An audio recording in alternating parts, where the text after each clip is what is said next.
If you suffer with insomnia, you'll know the pain of a sleepless night. And you're not alone. Insomnia is on the rise in the UK, which means many of us are just not getting that much needed rest. If you've ever Googled how to sleep at 3 a.m., you'll know there's millions of different methods you can try, but you'll probably end up feeling pretty confused. Over the years, our WhatSpa readers that have insomnia have reported that they find hot tub hydrotherapy to be very beneficial, but we wanted to speak to an expert. So in this video, we speak to Dave Gibson, a sleep coach, and he tells us what really works. Hi Dave, thanks so much for joining me. How are you today? Morning, I had a good night's sleep. Thanks for asking. Good, well that's good to hear. Shall we get started? Absolutely. So for background, in this series, we're speaking to different experts and sufferers of a range of different illnesses to see whether basically hot tubs can be beneficial in treating them. So obviously for this interview, we're going to be talking about insomnia. Before we go any further, can I just get you to give us a bit of an introduction? So just your name, your job, and maybe a bit about your background.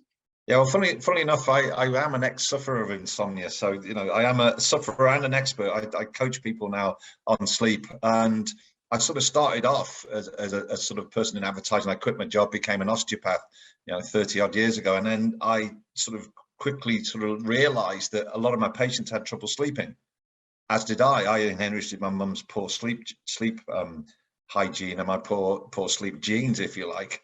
So I had to relearn the art of sleeping, teaching my clients how to do that. I'm a hypnotherapist, naturopath, qualified osteopath, and sleep coach. So do a little bit of everything, but my passion is teaching people all about sleep and then encouraging them to get a better night's sleep, which a lot of us are suffering from these days. Yeah, absolutely. And it does seem like insomnia is on the rise at the moment. I saw a recent stat that said that 1 in 3 people in the UK are suffering. Do you know why that might be? I mean, it may just be living in a pandemic. No. It goes a lot further than that, because when you look at why do we sleep, what was behind sleep, if you look at the sort of cave person that we were, what else were you going to do at night? We didn't have access to a light bulb.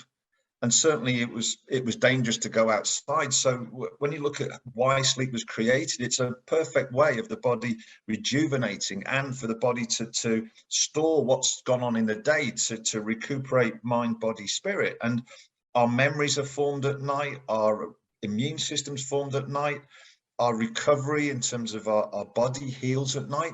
So that sort of processing of the day and the rejuvenation of the body occurs when we're asleep. And it was occurring in quite a big way because we had darkness for sort of 10, 12 hours at night. So it was natural for us to sort of relax, calm down, go to bed and get sleep in one block. We're actually an odd animal in that we sort of have this sort of biphasic pattern. Actually, we're designed to sleep at night and then have another little burst around the siesta period. That's unique in the animal kingdom. And that's what gives us our creativity, our ability to socialize. Then what happens is Edison invents the light bulb. So all of a sudden I don't have to go to bed because I've got light.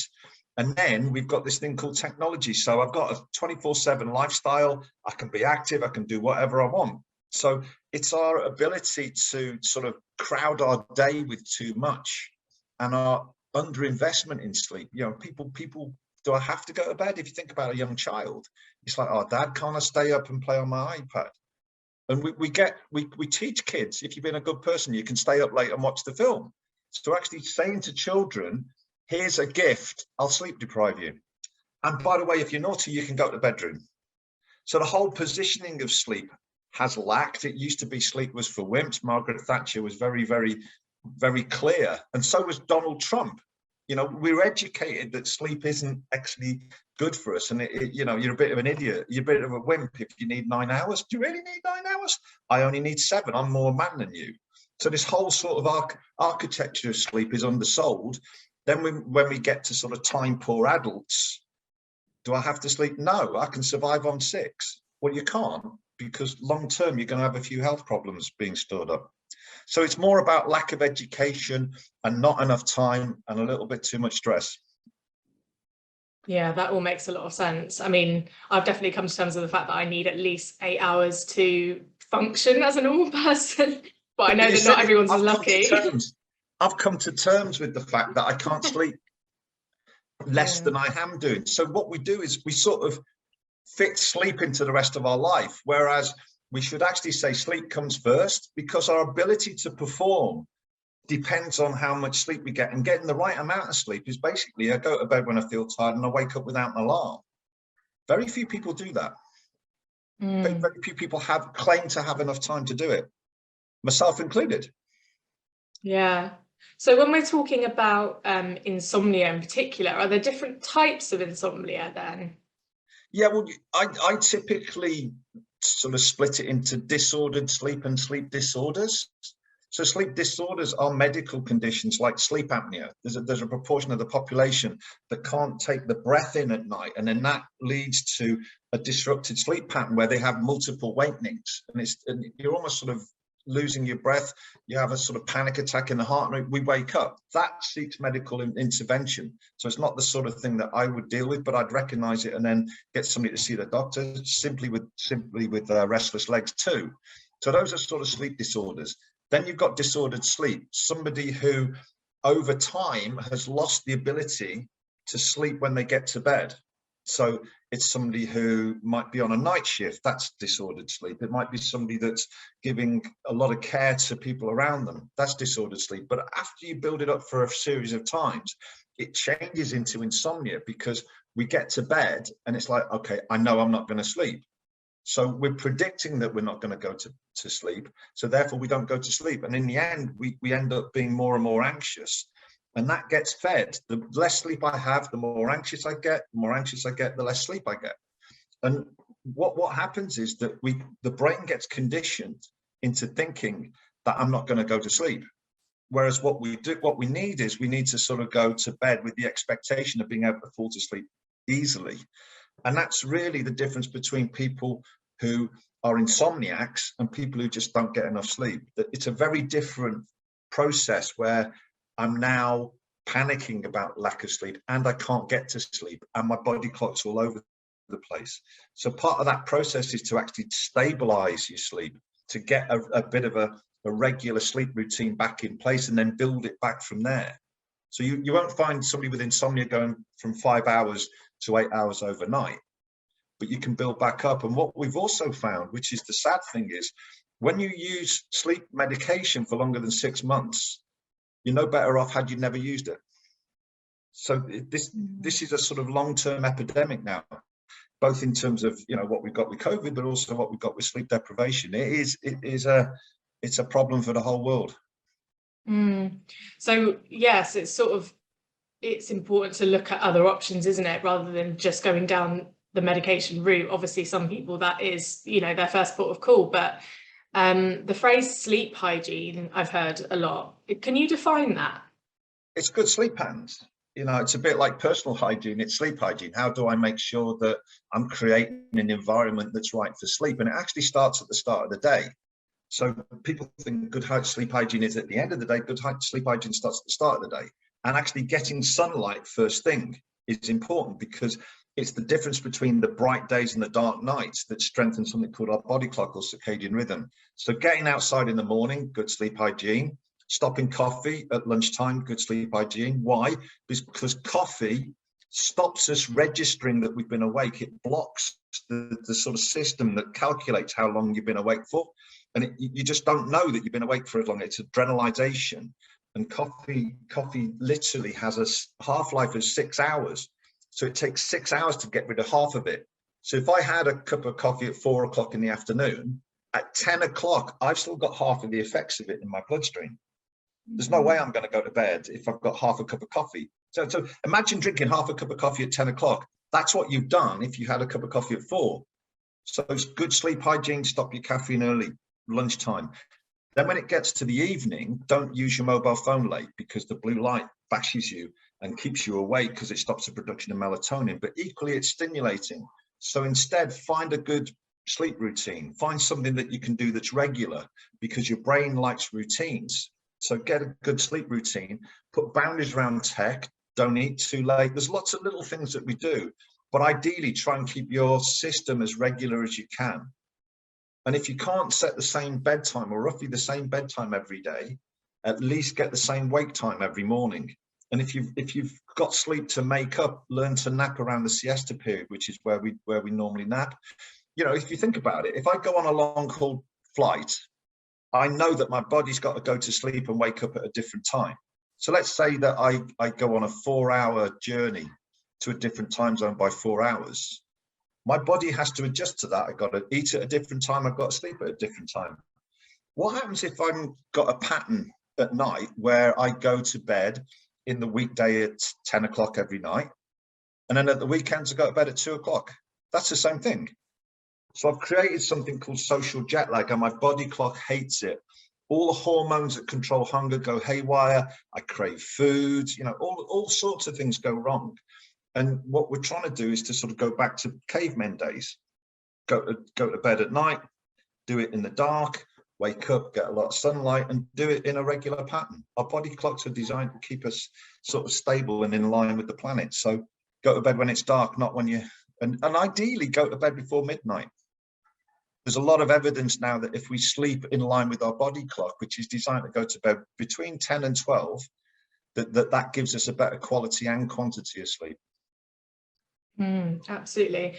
And part of this sleep hygiene routine, there's a lot of medical evidence to suggest that hot tub use and hot water therapy, so having a hot bath, can be really beneficial as part of this routine. Have you had any experience of working with anyone and sort of recommending these methods? Yeah, I mean, normally for a sleep routine, if somebody hasn't got what they've got already, so normally people will come to me when they've already sort of got to the end of the road.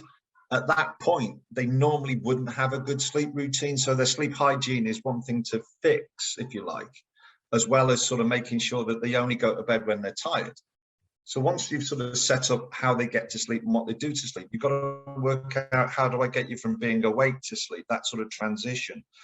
The body uses two things: absence of light and decrease in temperature. So it's not just when the sun goes down, we lose light, but also the temperature of the planet drops. And the body's very cleverly used that to help drive us into deep sleep. So what happens is that if you use a hot tub, if you use a shower or a bath, if you can promote your body temperature to go up, once you get out of the bath, you get this decrease in temperature that is exactly what the body needs to signal it that it's time to go to bed. As the sun goes down, it gets colder, cooler. As your body temperature goes down from being in a warm environment like a hot tub or a bath, you've got that decrease in body temperature that the body sort of thinks, hang on a minute, sleep's coming. So you're tricking the body, if you like, to accelerate into sleep. Ideally, you do it about an hour before bed, so you're not heating yourself up too hot close to bedtime. Because what happens is if you imagine sort of thinking about, do I find it easier to sleep in a hot summer night or a very cold winter night? It's easier to get sleep in the cold than it is to the hot. So you don't want to heat yourself up too much too close. But ideally, you know, get your body temperature up by 1 or 2 degrees with a hot tub, and then sort of give yourself time to cool down afterwards. That'll ease you into sleep. Then also you've got the muscle effect of it. Hydrotherapy is relaxing naturally. It also decreases your blood pressure. So you've got the physical benefit of it outside of the sort of sleep benefit of it. So you've got the two things together, and the relaxation of the muscles equally helps us get to sleep. Yeah, absolutely. So I guess the thing that people do struggle with is access to things like hot tubs, for example, because, you know, as we've seen with the pandemics, we've, you know, not being able to go to a public hot tub, and also just people's family commitments, work commitments means they don't have like that time in the day. So would you sort of recommend people that have insomnia issues think about investing in a hot tub? Is this something that you would recommend? Or yeah, if you've got the space and the income, why not? It's something that is definitely going to relax you, and it's a great way of making sure that you're putting something in place that you can then reuse as part of a regular routine. The good thing about investing in something is that it means you're more likely to use it than to sort of say, hang on a minute, I don't fancy going out to use a public hot tub tonight. If it's there, it becomes more convenient. We're creatures of convenience. We love convenience. If you think about the rise of Amazon, it's not, you know, most of us don't like using it, but we have to. Why? It's convenient, it's cheap, it's there. Boom, boom, boom, boom. We're all time poor. So having a hot tub on tap, if you like, would be ideal. And it's relaxing. You know, it's a lovely way to spend sort of some time in the evening before you go to bed. It's part of a lovely routine. I'd love one. Me too. Do you have any other recommendations, or therapeutic recommendations? Around sleep or life in general? Yeah. Oh, well, I mean, ideally around insomnia and sleep. That is the thing to be wary of. When I go into companies and do sleep workshops. I go into schools and do presentations for free because I think children's sleep is vital. So when I go into to do presentations and workshops, and when I go to do lectures on sleep, we do some studies on what people are doing, you know, what they find works for them, what's not working for you, how tired are you, is it stress, what is it that's keeping you awake, what have you tried? When you look at their lifestyle and relate it back to hours of sleep, 25% of people aren't typically who get the worst sleep, all tend to be the person who uses that in bed. I can guarantee that if you don't use your phone in bed, you will tend to get a better night's sleep. And it's not about the blue lights that these screens emit, because you can black those out with glasses, you can put dimmers on it. It's the attention that it grabs, it's the stimulation. They did some research in Tel Aviv recently, and they looked at people who use apps versus those who don't use apps. The people who use apps on phones, 60% more likely to grind their teeth at night when they're asleep. And they go, well, okay, why? And the people who were doing the study said, it's fear of missing out. We're attached to the phone, we're attached to our social media. If you do that too close to bed, you're going to keep your head going. And you've got the temptation, because it's great, it's stimulating, you can do loads of things with it. It's much more stimulating, and it's too much stimulation before you go to bed. If you think about that caveman, he's relaxing, he isn't stimulating himself. So equally with work, keep work out of the bedroom. Only use your bedroom for sleep and having a cuddle. Don't do work in the bedroom. And if you're stuck, if you've been working in the sort of lockdown, put a different bed sheet on, change your pillows, make it for work in the day if you have to work in your bedroom, if you haven't studied it, and then have a nighttime mode. Try and keep the lights dim at night just before bed, and try and get some sort of routine and get consistency. You know, the brain expects sleep when it goes into a bedroom that's set up for sleep. So cool, dark and quiet like a cave. Basically, we should all take a lot from cavemen and absolutely maybe go and live in a cave. No, well, this has been so interesting. Thank you so much for talking to me today. I know that it's going to resonate so much with our audience and probably a lot of other people that are struggling to sleep at the moment. Where can people find you online and contact you on social?